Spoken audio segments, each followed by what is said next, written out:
qu'il faut que l'Afrique sorte des scénarios de la dépendance. L'Afrique a les capacités en termes de moyens, en termes de ressources humaines, ressources financières, ressources matérielles, d'assurer sa propre sécurité. Son Excellence, M. Abdoulaye Diop, est un diplomate de carrière avec plus de 20 ans d'expérience stratégique au service du Mali et d'organisations internationales. Il est devenu ministre des Affaires étrangères en 2014 et 2017, puis de nouveau en 2021 à la tête de la diplomatie malienne. Quand vous regardez le continent, le nombre de pays, la taille du continent, on a une capacité. Mais cette capacité n'est pas une capacité de projection ni d'action au plan continental parce que notre sécurité n'est pas conçue de façon collective. Certains pays menaçaient d'attaquer le Niger sous d'autres prétextes et le Mali, le Burkina. On dit qu'en attaquant le Niger, on attaque nos pays. On n'a pas beaucoup vu ça sur le continent africain, comme modèle de sécurité, d'affirmation d'une solidarité, pas une solidarité proclamée, mais une solidarité concrète d'agir, de mettre nos moyens militaires en jeu si cet intérêt-là, ou en tout cas ce pays, était menacé.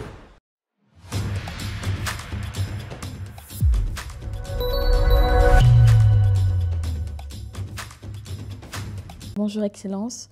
Dans le cadre de la 3e conférence ministérielle de l'Alliance politique africaine à Lomé, vous êtes intervenu sur le thème de l'autonomie stratégique de l'Afrique en matière de défense et de sécurité. Je suis honorée de vous recevoir pour approfondir cette réflexion dans notre épisode du podcast Notre Afrique, la voix de la diplomatie panafricaine.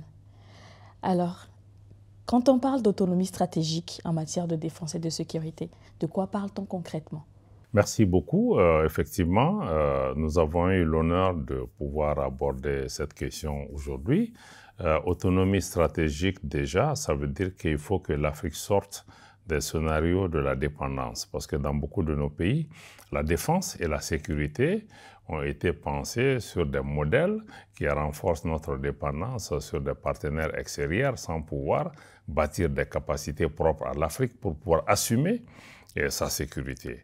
L'objectif aujourd'hui, c'est de pouvoir sortir de ces scénarios de dépendance, de comprendre que la sécurité de l'Afrique et des Africains doivent être entre les mains des Africains, de venir à la réalisation aussi que l'Afrique a les capacités en termes de moyens, en termes de ressources humaines, ressources financières, ressources matérielles, d'assurer sa propre sécurité, mais elle n'agit pas de cette façon parce que chaque État agit individuellement pour mettre en place des capacités sans pouvoir évoluer de cette... Et puis, depuis la colonisation à aujourd'hui, il y a eu des systèmes, des modèles qui ont été mis en place avec l'installation de bases militaires étrangères, de capacités, mais ne nous voilons pas la face parce que ces partenaires qui viennent pour nous aider aussi ont des intérêts propres, ont des convoitises particulières par rapport à nos pays.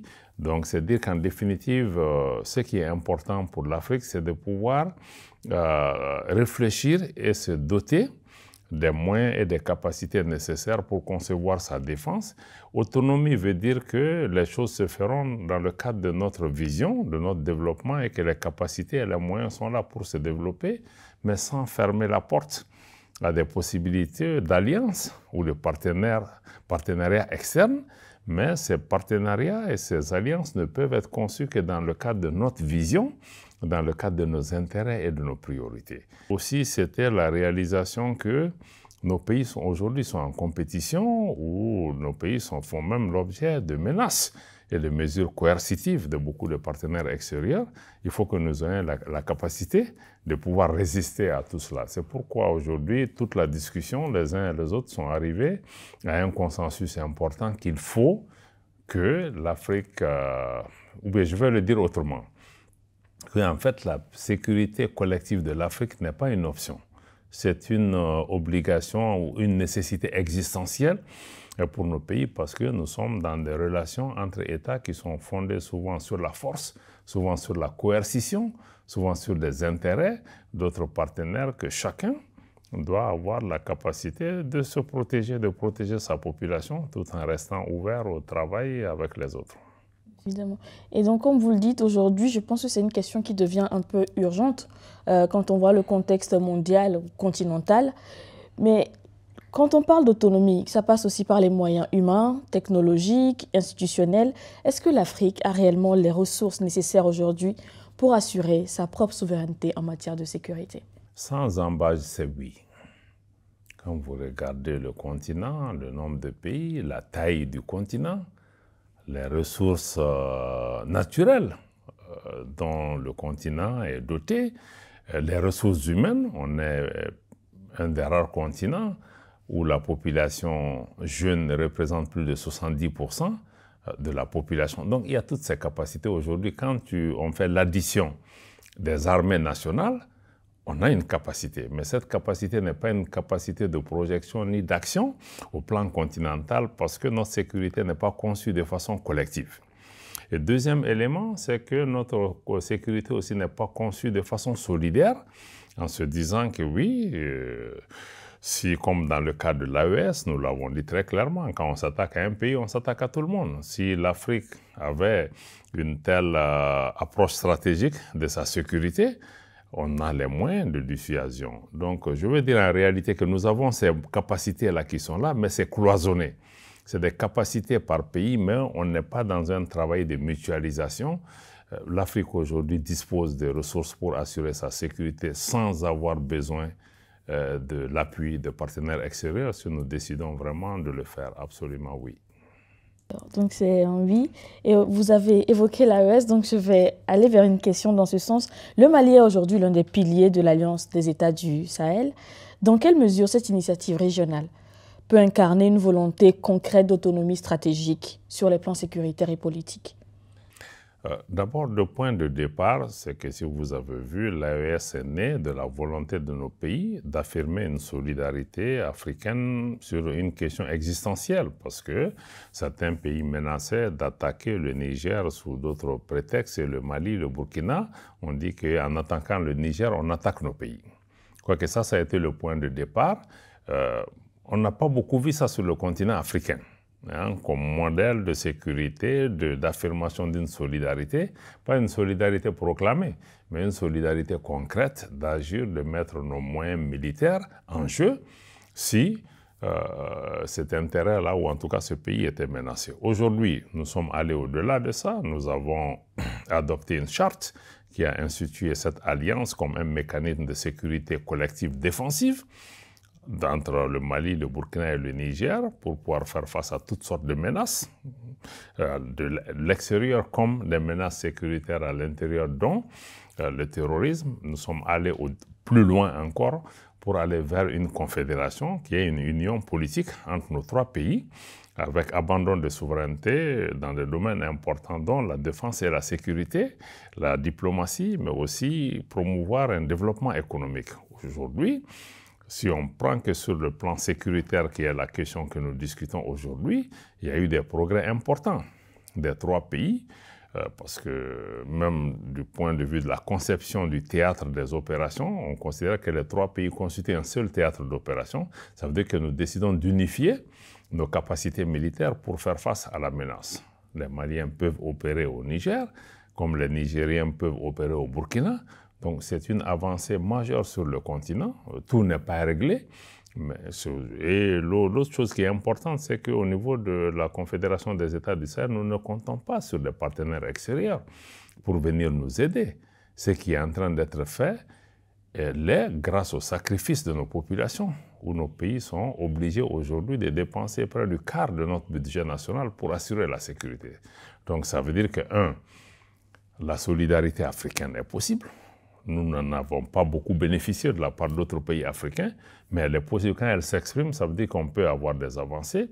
On doit compter sur nous-mêmes dans le plan de la conception, comment assurer notre défense, mais surtout le financement des dépenses. Et nous espérons que ce petit modèle initial au niveau de l'AES peut être une source d'inspiration pour envisager une sécurité collective à l'échelle du continent, s'il y avait une volonté politique d'aller dans cette direction. Et tout à l'heure aussi, vous parliez de partenariats extérieurs qui pourraient aller vers notre vision, de notre vision de l'Afrique que nous voulons avoir. Il y a l'Afrique à travers certains membres comme l'Afrique du Sud, l'Égypte, l'Éthiopie s'impliquent de plus en plus dans les dynamiques des BRICS. Est-ce que le Mali explore de nouvelles alliances stratégiques en dehors du cadre traditionnel occidental?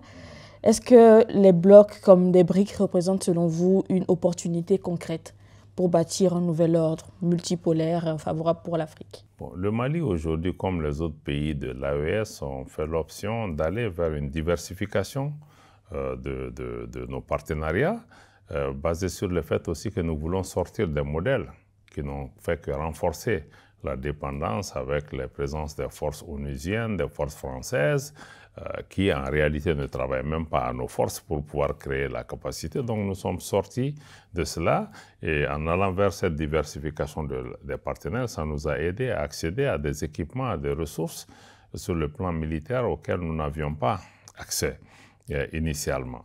Mais notre volonté, c'est de pouvoir travailler avec tout le monde, tous les pays. Nous ne choisissons pas qu'un pays soit occidental ou pas.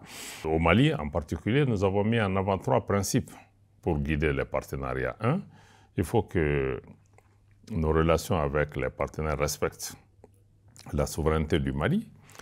Deuxième élément, que chaque partenaire respecte les choix stratégiques du Mali, comme les choix de partenariat opérés par le Mali.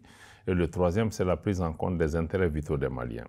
Quand ça c'est respecté, nous n'avons pas de problème.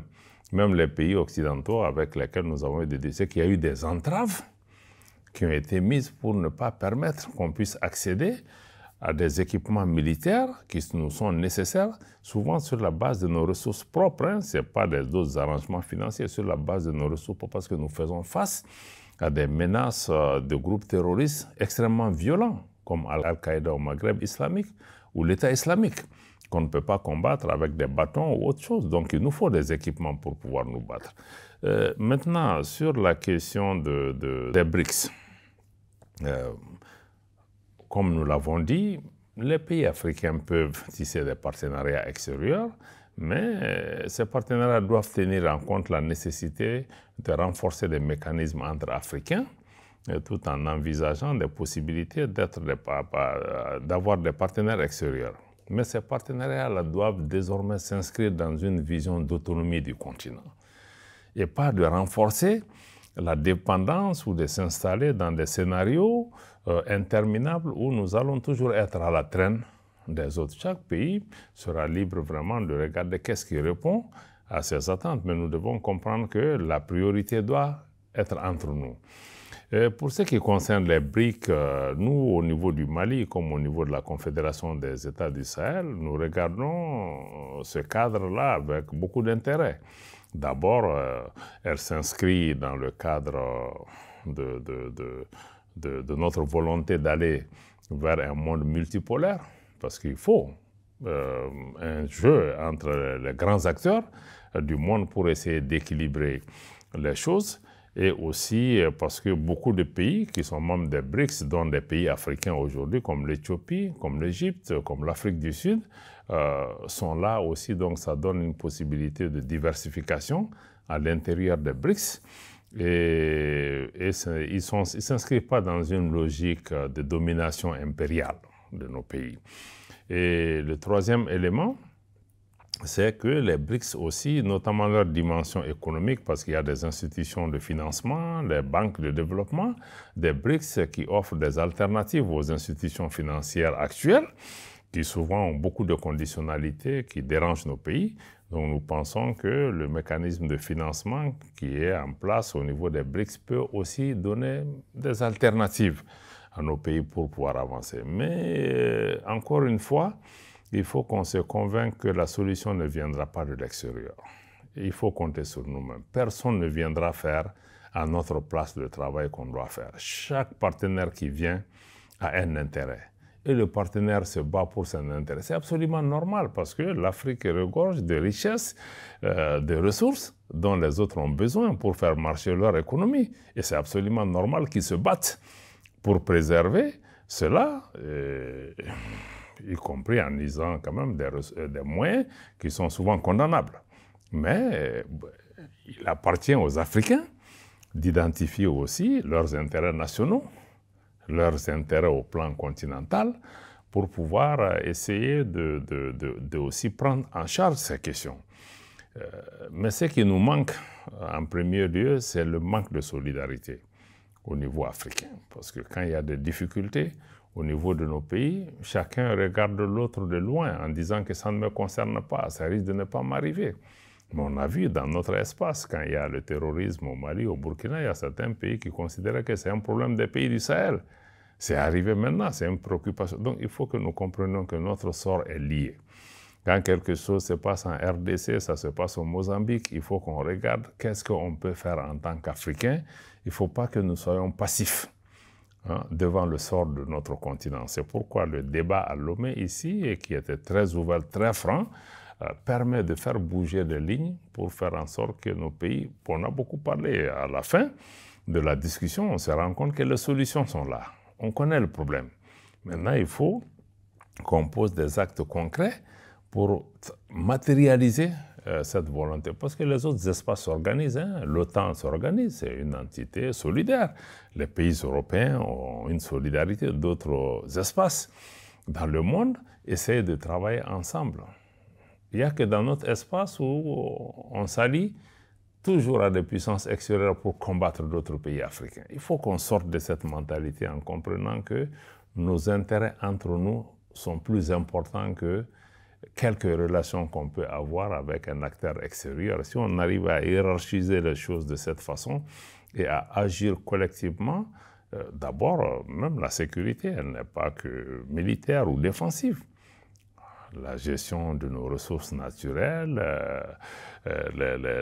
notre population, les systèmes de télécommunication, les ressources énergétiques, tout ça, ça fait partie parce que les convoitises là, ce n'est pas seulement sur ces questions militaires, c'est parce que les gens veulent avoir accès à ces ressources-là pour leur prospérité.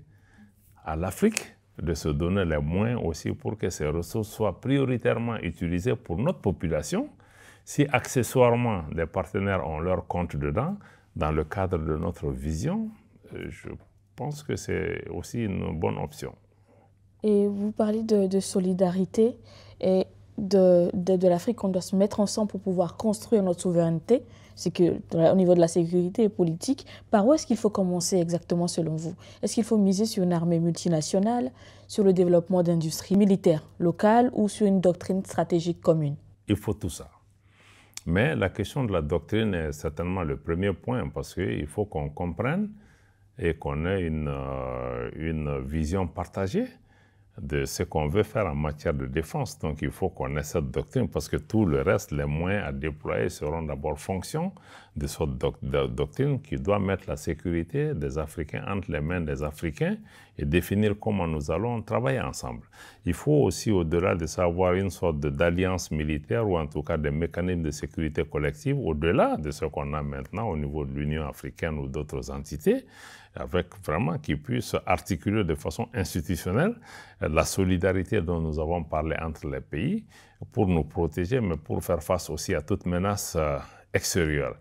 Et ensuite, aussi, on aura cette question aussi, dans le cadre de l'autonomie, de promouvoir une industrie de la défense ou une industrie militaire en Afrique. Parce qu'aujourd'hui, à part de quelques pays africains, globalement, l'Afrique ne produit pas les armes, les drones et les autres équipements que nous utilisons.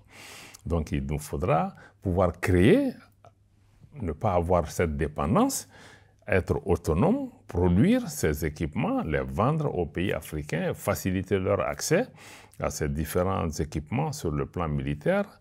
Et l'industrie militaire aussi, c'est une industrie.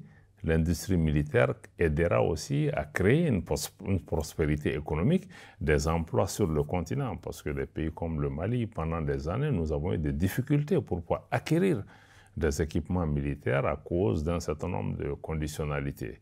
Donc c'est pourquoi demain, si l'Afrique est en compétition ou en confrontation militaire avec d'autres espaces sur le monde, et si ce sont les mêmes espaces qui nous vendent ces équipements, vous verrez qu'ils ne vont pas le faire. Voilà, donc je crois que c'est stratégique pour nos pays de tirer les leçons de toutes les évolutions récentes dans le monde où des pays en compétition ou autres, comme dans le cas de la Russie, a reçu des sanctions énormes de la part des autres. L'Afrique aussi demain, si nous sommes en compétition avec ces pays, parce qu'aujourd'hui tout le monde est en train de se préparer, que ce soit la Chine, l'Europe veut investir 800 milliards d'euros pour sa défense. Donc chacun est en train de s'organiser. Donc comment nous pouvons défendre d'autres dont les intérêts et les nôtres ne sont pas toujours alignés? Et quel rôle peut jouer l'Alliance politique africaine pour soutenir cette ambition d'autonomie stratégique? Est-ce qu'elle peut être un levier diplomatique concret ou un espace de discussion, de réflexion pour arriver vers cette autonomie-là dont on parle? L'Alliance politique africaine est un cadre extrêmement important et qui vient compléter le dispositif qui est existant, que ce soit dans le cadre de l'Union africaine ou d'autres ensembles régionaux et sous-régionaux. Mais là où l'APA peut avoir une valeur ajoutée, c'est d'abord son caractère informel.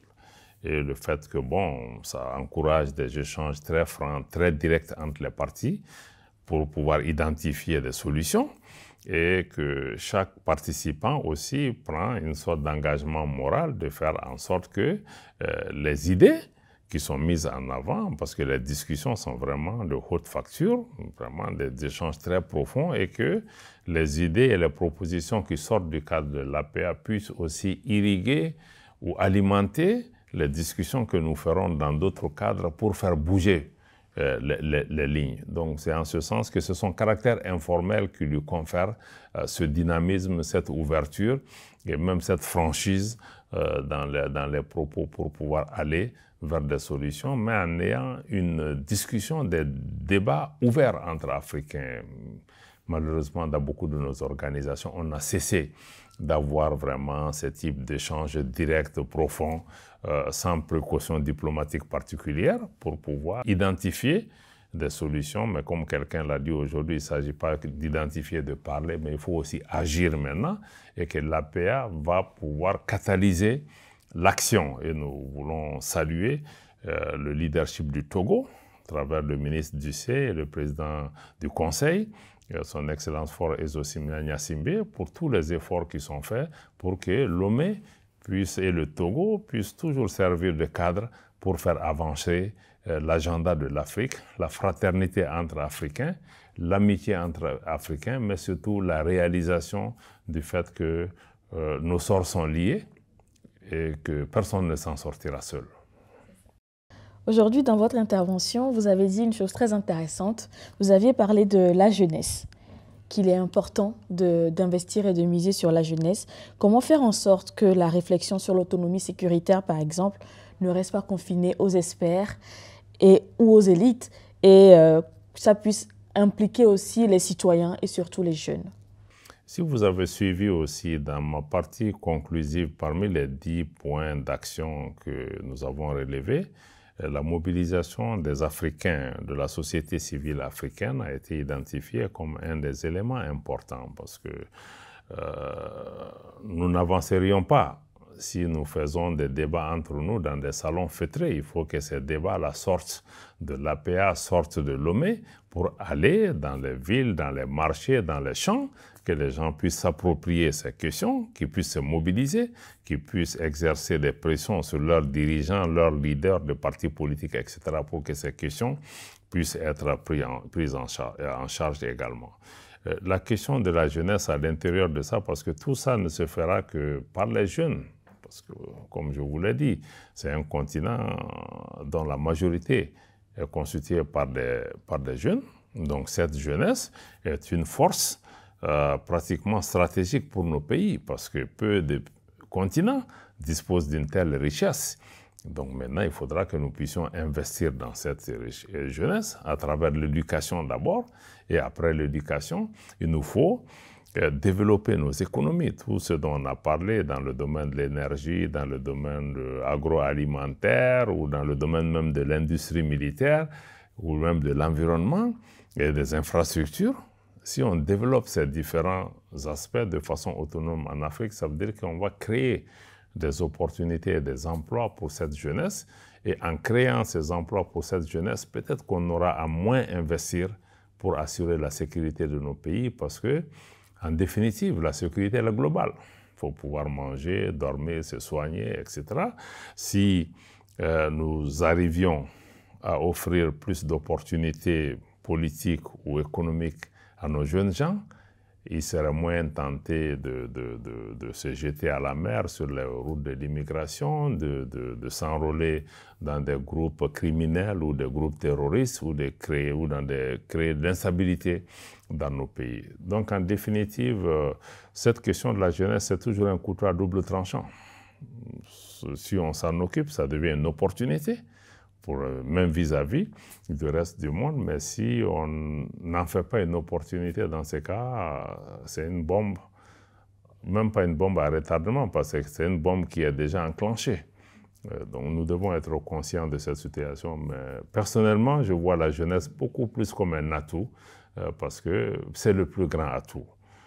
Et ce sont les ressources humaines qui peuvent aider à transformer les ressources naturelles et non inversement. Et enfin, Excellence, si vous devriez nous projeter dans 20 ans, à quoi pourrait ressembler une Afrique véritablement souveraine en matière de sécurité et de défense? Bon, dans 20 ans, ça peut paraître loin, mais c'est en même temps proche. Dans 20 ans, nous aurions voulu que l'Afrique soit un continent respecté. Un continent qui a une capacité de dissuasion, et que personne ne pense qu'il peut venir faire ce qu'il veut en Afrique, parce qu'il y a des capacités qui ont été mises en place. Dans 20 ans, je voudrais que les Africains puissent regarder leur sécurité de façon collective, plus qu'on ne le fait maintenant, parce que maintenant chacun s'occupe de sa sécurité et personne ne s'occupe de la sécurité de la région que nous avons sous-traité à d'autres en disant que c'est les Nations Unies, c'est d'autres acteurs qui doivent venir. Donc, j'espère que dans le futur, la sécurité au plan national de nos pays va rester notre responsabilité et que la sécurité au plan continental est quelque chose dans lequel nous allons pouvoir nous investir. Et dans 20 ans, j'espère que l'Afrique n'aura pas importé les armes dont nous avons besoin, ou en tout cas que l'essentiel sera produit sur le continent, qu'on pourra faire des partenariats avec les autres, et que, à l'avenir aussi, les ressources africaines ne puissent pas être pillées, que les ressources soient exploitées pour le bénéfice d'abord des populations africaines, pour transformer leur réalité et permettre aussi à d'autres, s'ils viennent dans le cadre d'un partenariat, qui respectent notre vision, qu'on puisse avancer et que nous puissions être une entité autonome, mais une entité qui soit ouverte aussi au travail avec les autres. Et ça, il faut que nous soyons vraiment conscients de la réalité que les autres ne vont pas faire ce travail-là pour nous. Et souvent, peut-être qu'ils n'ont même pas intérêt à ce que nous y arrivons, mais nous devons imposer cette réalité par notre propre capacité de pouvoir faire ce travail-là. J'espère que nos jeunes gens pourront vivre dans un continent en paix, où nous pourrons avoir plus d'interactions entre nos pays avec des infrastructures qu'il faut, une liberté d'aller et de venir pour pouvoir assurer la sécurité et aider à tirer avantage du génie de chaque Africain. Nos jeunes gens aujourd'hui sont formés dans les meilleures écoles, ils ont les mêmes capacités que d'autres. Il n'y a pas de raison que nous ne puissions pas travailler pour assurer une sécurité ultime pour chacun, qui est la sécurité dans sa conception globale, de pouvoir vraiment être à l'abri de ces conflits, mais travailler aussi pour la prospérité de notre continent, et que l'Afrique représente une force pour la paix dans le monde, et que sur la base de ce que nous faisons en interne, nous puissions avoir une place sur la scène internationale pour parler au nom de l'Afrique, parce qu'il ne faut pas se voiler la face. Le poids de l'Afrique sur la scène internationale sera fonction de sa capacité elle-même à répondre à ces défis internes, à s'organiser pour pouvoir être entendue par les autres. Aujourd'hui, ce n'est pas encore le cas, malheureusement, mais je reste optimiste. Nous restons optimistes avec vous, Monsieur le ministre. Excellence, merci beaucoup de nous avoir accordé votre temps. Nous arrivons à la fin de cette interview et merci d'avoir élargi avec nous ce thème sur l'autonomie stratégique en matière de défense et de sécurité en Afrique. Merci, Excellence.